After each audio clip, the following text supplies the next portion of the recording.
right, good. Okay, well that was easy. Very nice people in there. Of course I didn't have the right documentation. I should have had my passport with me, and then I couldn't remember my friend's address in France. That is my like French address, but they just kind of looked at me and they're like, okay, no, it's not a problem, bink, and got my 4th vaccination. So 2 vaccinations, 2 boosters, all good. Very happy about that. Thank you.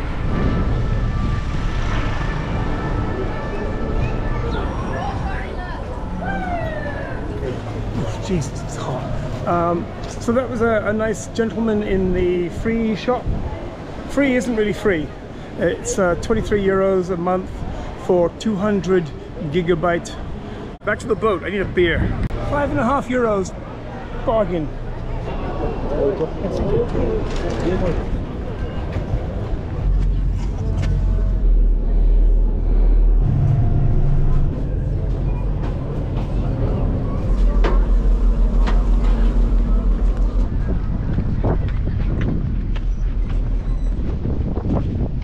I think the boat is going to be a little bit hot when I get on.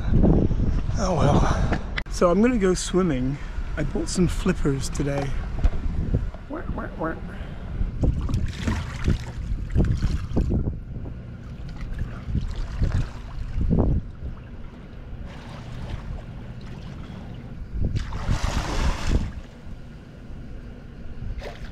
We're going to go and explore the boat a little bit from this angle.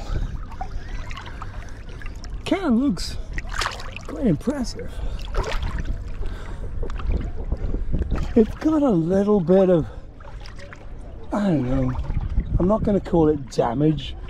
I've just gone through 200 and something locks, so it's bound to have had a few bumps. And this was all here before. This is just the anchor swinging around, but I changed the anchor so it doesn't slam against the hull anymore.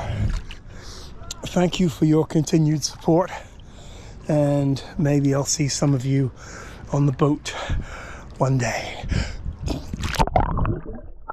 It's a lovely morning here, and I'm just checking out some of our new neighbors.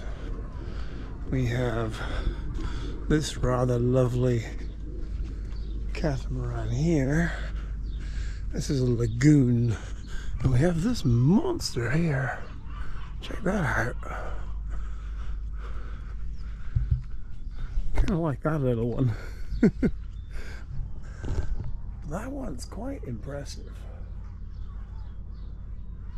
Not a bad looking boat. I'm just waiting for the store to open in about half an hour, and then buy a few things, and then pretty much head out. It's that way. It must be quite funny because lagoons are very expensive boats. So it's like you pull into the harbour and you're like, yeah, we look good. And then this one comes and parks next to you and literally takes your sunlight.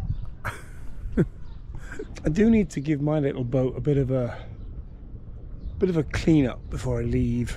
I keep saying that. You go, yeah, I should probably clean up my boat before I leave. And then you're like, yeah, I should just leave and clean when I get there. And then when you get there, you're like, I'll definitely clean up before I leave.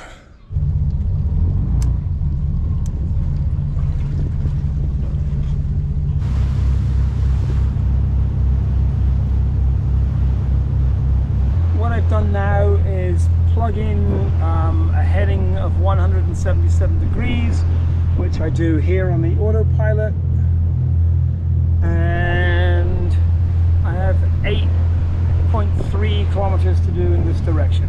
So that's going to take about an hour, and then we kind of turn left a little bit and carry on down the coast. So this is me plodding along at 7.5 knots, 1600 RPM, very mellow cruising. But I've got quite a long way to go today, so for a few minutes I actually want to go a little bit faster. I also kind of want to get used to going a little bit faster. I've been doing 4 or 5 knots down the rivers and canals of France for a year now, and that's very slow for the big wide ocean. See, it's big, it's wide, there's very little to bump into. So I'm going to get used to going a little bit faster. Yes, it uses more fuel, but say you're doing 6 knots and you're using I don't know how many liters of fuel per hour. But if you're doing 12 knots, you're probably using twice as much fuel.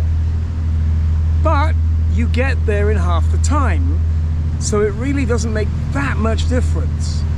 There's a funny algorithm, and I don't know if anyone's ever figured it out. Because when you get up on the plane, the boat becomes more efficient because you're not dragging its ass through the water.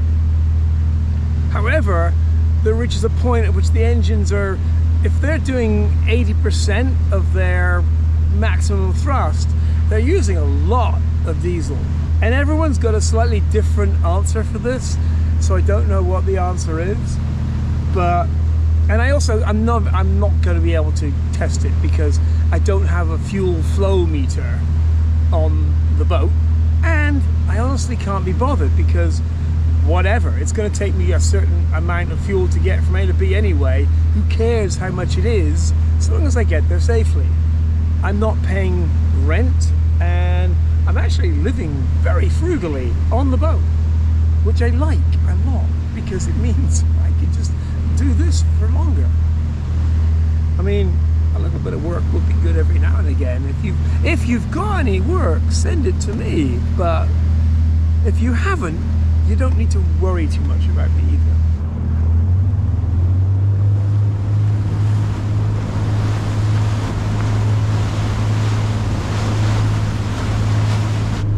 There's definitely been times when I've thought, oh my God, what was I thinking? Malta? That's freaking miles away. How am I going to do that? Impossible. But then you get days like this when I can easily do 50 or 100 kilometers. It's not that difficult. You can't just put the boat in gear and off you go. But once you get out here and you just start cruising, you realize you probably could do it. The boat's going great. There's not many things to bump into, and it's kind of pleasant. The marinas are nice. They're a bit expensive in the middle of the season right now. I think September and October are going to be fantastic. 99 meters of water under my keel. That's a record. It's kind of stuck at 99. I think it flickered to 100 once, but 99 is still pretty damn far. I mean, it's not that far when you think about like runners. Oh, there you go, 100. Oh, 100 meters. The 100 meter dash is like the shortest run in the Olympics. And that's down there. Just 100 meters. It's only like 330 feet. There. 300, I'm so used to talking in meters now. It's only about 330 foot. So that's not far.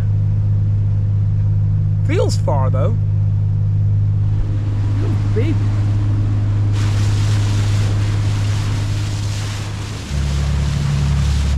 We are approaching our mooring. It's about another 3 kilometers. There's quite a nice big boat over there.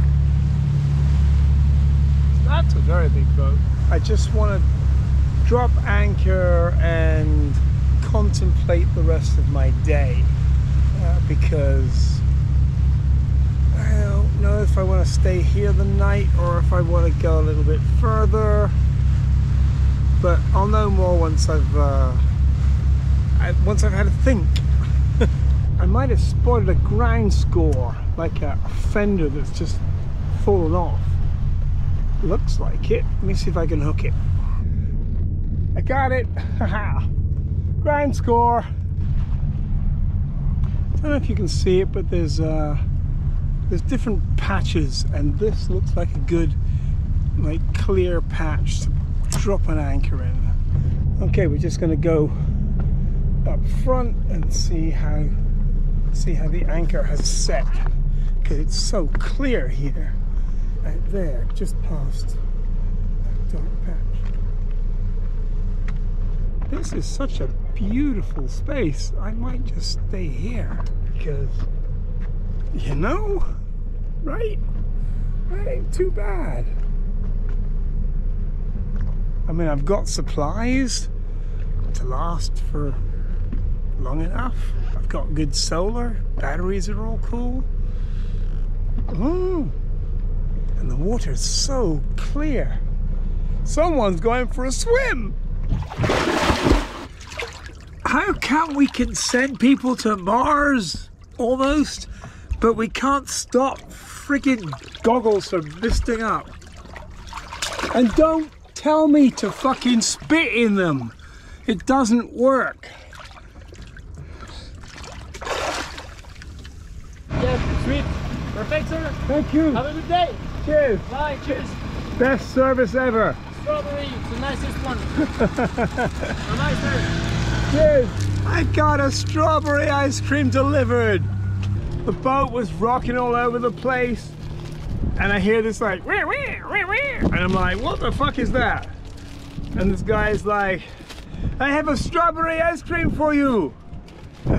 The direction of the swell changed, and this has become entirely impractical, and it's entirely impractical for about the next 12 hours, no, 6 hours. So I'm just going to scoot out around the bay a little bit, the other side of this land mass, and there's a much calmer mooring there, I hope.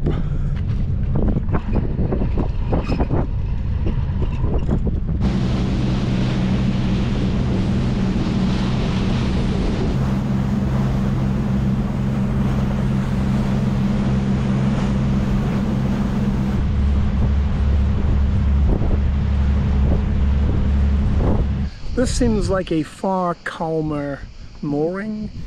You can see over there some boats. This is a much calmer mooring. The one I got to back there was nice when I got there, but slowly it was getting worse and worse and worse, and boats were starting to pull away, and you're like, you know what, screw this, I'm out of here.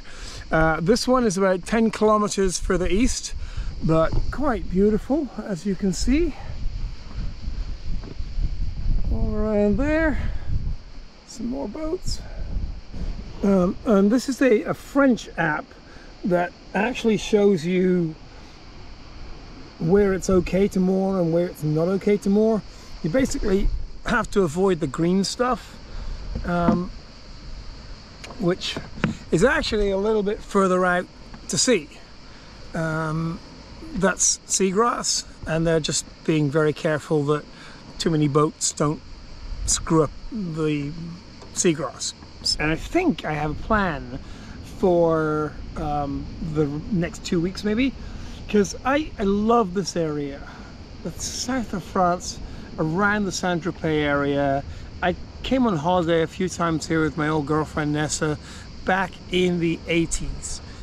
Well, here's a kind of problem that I wasn't really expecting. There's a rat on board. He's really cute. It's this cute little rat.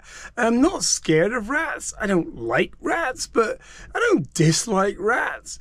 And I just saw this little movement behind the TV, and I'm like, that's a rat. But I'm about 100 meters offshore. I'm not going to toss him overboard because he's not going to make it. He would just die. So I guess I have a pet rat on board for a little bit.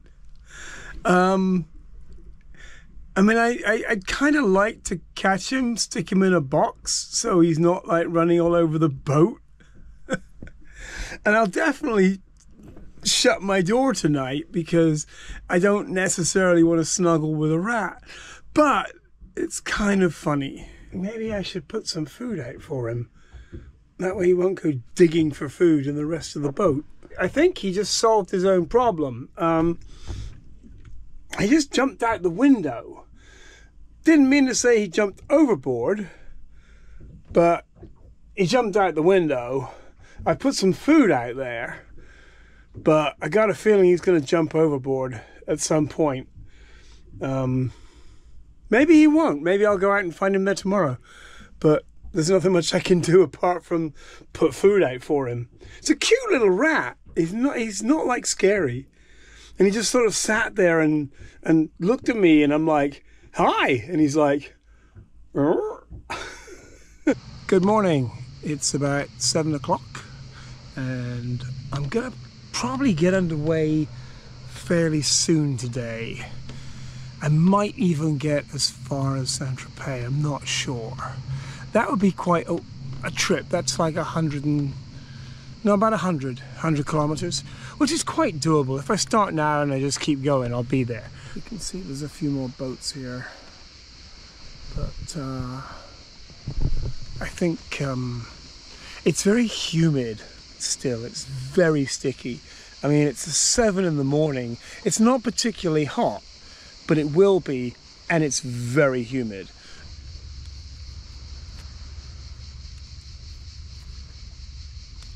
I was trying to do some editing down there, but as you can see, I'm just sweating.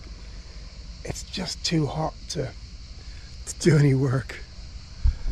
The fishes are eating.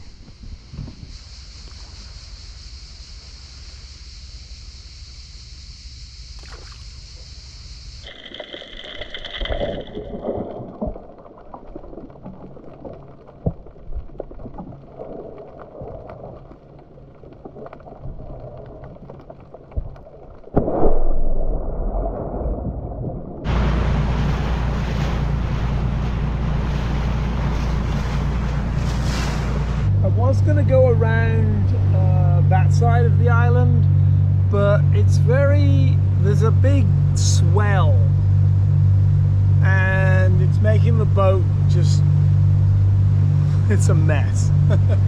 So I turned in and I'm taking a bit of a cut between these two islands here because the swell travels faster than the boat. The swell does like, I don't know, almost 20 knots as it's moving, and I can't do that, so I get caught behind the swell, so to speak, and the swell goes under the boat and it kind of launches it forward a little bit, but then it slides back again, and it's just like, it's not a pleasant feeling.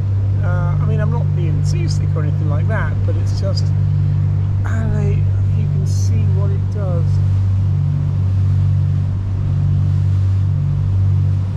I'm just slowing down for a moment because there's a ferry over there crossing in front of me. And now we can speed up here.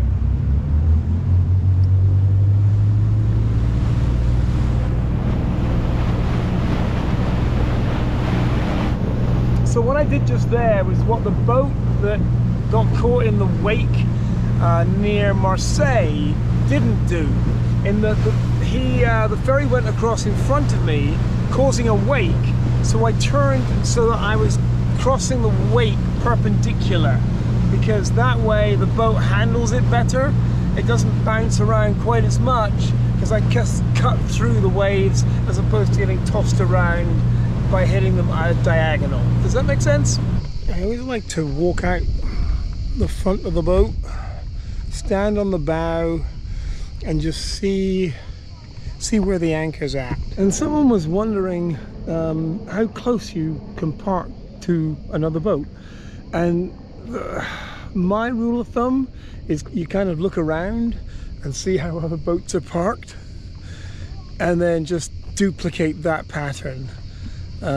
So there's a boat there and then a boat here and then there's me, and we're all the same distance apart. There's no strict rules, it's just common sense. After you have dropped the anchor, there's usually about a 5 or 10 minute period, sometimes longer, where everything's kind of settling. The anchor's kind of finding itself and digging itself in. The boat's kind of drifting with the current and the wind. And so you want to make sure that you pay attention to what the boat's doing for the first at least 15, 20, 25 minutes after you've dropped the anchor and turned the engines off.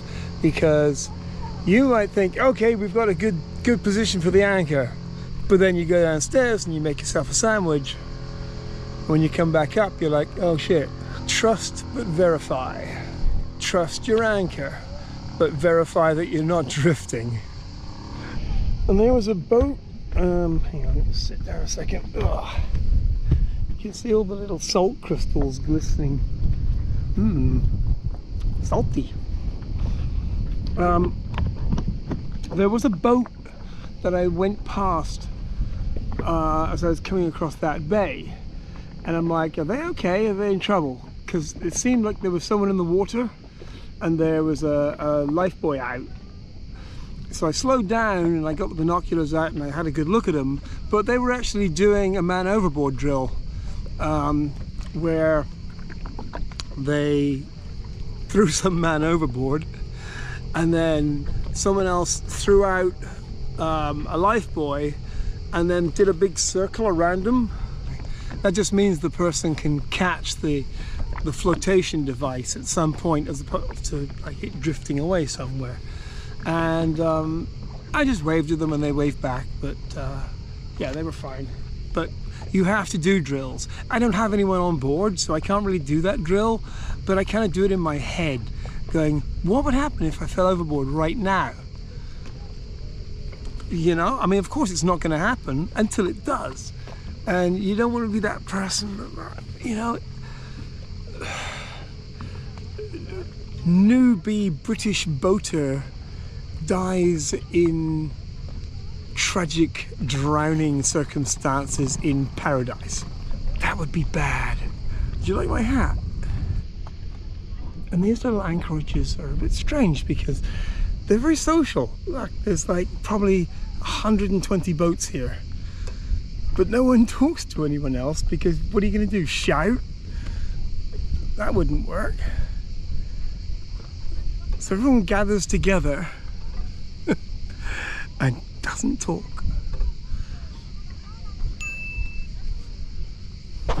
And someone was wondering how close you can park to another boat, and my rule of thumb is you kind of look around and see how other boats are parked and then just duplicate that pattern. So there's a boat there and then a boat here and then there's me, and we're all the same distance apart. There's no strict rules, it's just common sense. I don't know how far the mosquitoes are prepared to launch themselves at my boat. I'm hoping that they'll be up there somewhere and they'll be, I am not taking my ass out of that boat, it is too far. So I'm just hoping there's no mosquitoes tonight. And I'm pretty sure my little rat friend jumped overboard last night. However, I googled how far can a rat swim, and apparently it's about 1 kilometer. So we were only about 100 meters offshore. So I'm pretty sure that the rat was like, fuck it, dived in, made it to land, and is probably making little rat babies as we speak. Okay, I'm going back to watch the rest of Better Call Saul. It is very early in the morning, about 6 AM. Sun hasn't even come up yet, and I think I'm going to get going. I'm just going to go kind of due east and get to the beach at Saint-Tropez, and then around to the marina.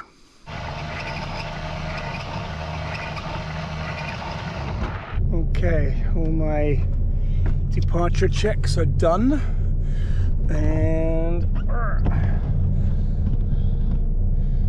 and we're off.